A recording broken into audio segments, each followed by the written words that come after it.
Okay, now on to the next section, introspective questions. What do you believe has had the greatest impact? I'm sorry, who do you believe has had the greatest impact on you and the person and scholar you have become?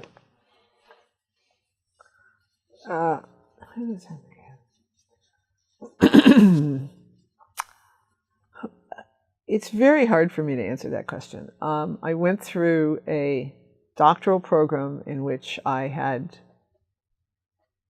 very nice faculty members to talk to, but nobody who guided my research in any sense whatsoever.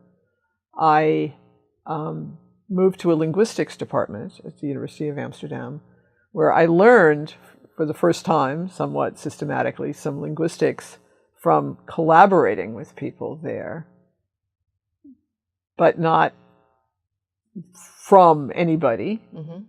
I moved to Harvard, and I think my work changed and expanded here much more because of the influence of the students I was working with here and their interest in practical issues of literacy development and bilingualism than from the influence of any particular elder, scholar, or mentor. That's a beautiful question. So it's your students. That would be the question. Yeah. Yeah, I love that. What inspires you? Nothing inspires me. It's deadlines. That's not inspiration. It's desperation. What do you find uninspiring besides deadlines? I find a lot of I find a lot of education research uninspiring. I find I'll have to say, although I understand and admire people who do policy work, I just find it deadly. I just can't bring myself to read it. I can't bring myself to believe it. I find it totally uninspiring. Why do you have a hard time believing it? Like the impact of it, or potential impact? Well, so much of it is it is as influenced by people's larger preconceptions that, as by their data, and the conclusions drawn about policies, I think, are almost always insufficiently moderated by understanding of how variable the implementation of those policies can be.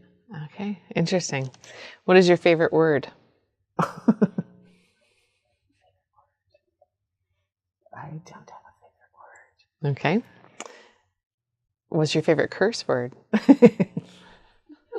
Well, if we're talking about frequency, Yeah, sure. I would have to say it's fuck. And content?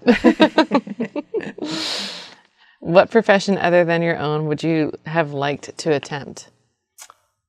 I guess I would have, if I had at some point, kind of, not, if I'd not gotten tenure, if I'd not progressed in an academic career, I think I would have gone to law school and become a public interest lawyer. Interesting. What profession other than your own would you have not liked to attempt? Engineering. Okay. Your favorite book? Well, whichever one I'm reading at the moment, I guess. But do I have a book that I keep going back to? I don't really. I have books that I have lots and lots of books. The list would be way too long. All these, you mean? Well, no, these are all academic books. I would pick some really absorbing novel. I would, like Trollope or something like that. Big, thick Victorian novels. Okay. If you could tell President Obama one thing, what would it be? Stiffen up. Fight back. Is that what you mean, or did you mean whatever? Yeah. Or did you mean some policy I would recommend? No, I think that's fine. If you could have dinner with anybody, dead or alive, who would it be?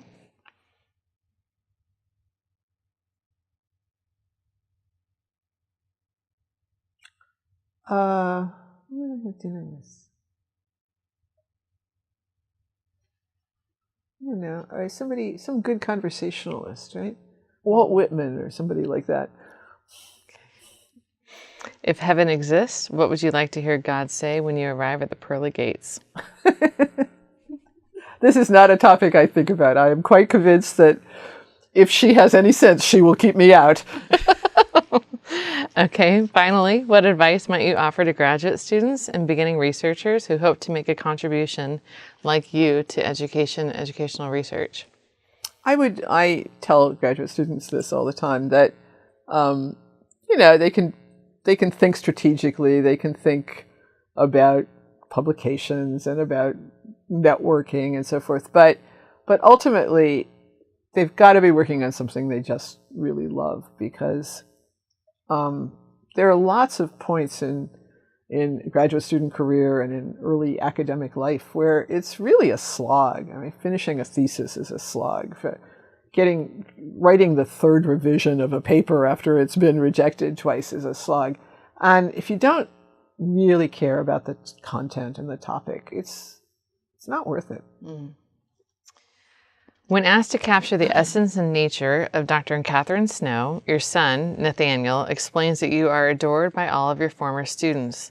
They know that you always read their work carefully and push them hard to be the best that they can be. He adds that not all faculty do this, but he knows that you are very dedicated in this regard.